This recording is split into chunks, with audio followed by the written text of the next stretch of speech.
मुठभेड़ तुम्हारी है।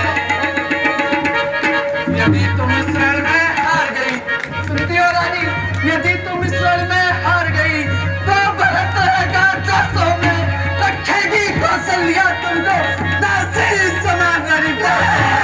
नहीं नहीं मंथरा, नहीं,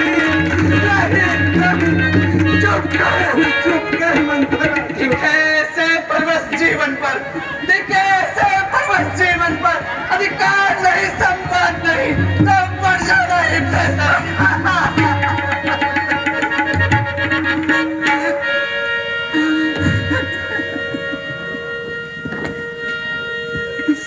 मंथरा मंथरा मंथरा, रुक जा मंथरा, रुक जा रुक जा।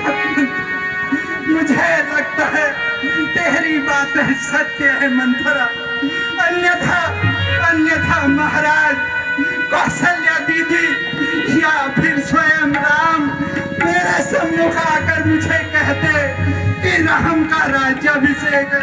किंतु आज मैं अपनों की भीड़ में अकेली रह गई। मंथरा, अब तू मुझे बता, मुझे ऐसा क्या करना होगा कि मेरा पुत्र राम, नहीं मेरा पुत्र भरत है, भरत मेरा पुत्र भरत इस अयोध्या का राजा बने। तू मुझे बता, तू मुझे अपना अपना होता है और पराया पराया होता है।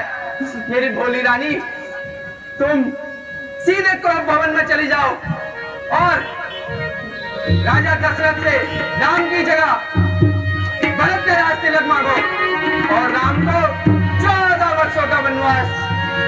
किंतु मंथरा ऐसा मत बोल, राम भी कोई अपराधी थोड़ी है। पिघल गई रानी, पिघल गई। 2-4 दिन का ही बोल, 14 वर्ष बहुत है। पिघल गई रानी, पिघल गई। 2-4 दिन में अगर राम भरत को राज्याभिषेक से हटा के उसकी गद्दी में अपना बैठ जाए तो मैं क्या करूं? यदि महाराज मेरी बातें ना माने तो मुझे क्या करना होगा? बताती हूँ। कुछ याद तुम्हें आता तुमसे, सुनती हो रानी? कुछ याद तुम्हें आता तुमसे, जब ब्याह किया था राजा से, जब ब्याह किया था राजा से, तेरा ही पुत्र पति होगा, तेरा ही पुत्र पति होगा, यह वचन दिया था राजा ने। किंतु अब आगे क्या करना है मुझे ये बताओ।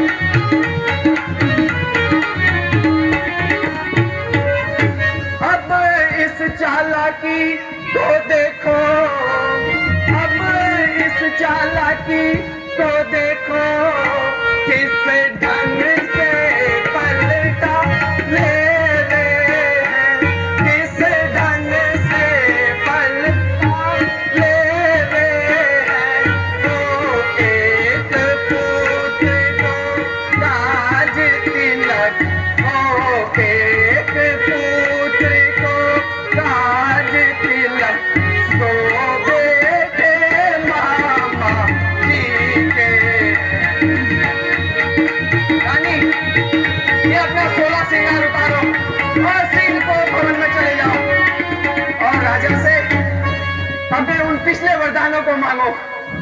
मांगना बड़ी चतुराई से, जब मांग सफलता पाओ उस समय मांगना जब राजा सौगंध राम की खा जाए।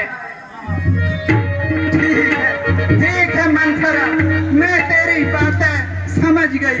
मैं शीघ्र ही को भवन को जाती हूँ और यदि विधाता ने कल मेरा मनोरथ पूर्ण किया तो मैं तुझे आंखों की पुतली बनाकर रखूंगी और तू अब महलों में जा आराम कर। जो मैं तुझे भरत के राज्याभिषेक के दिन मिलूंगी जो और मुँह मांगा दूंगी।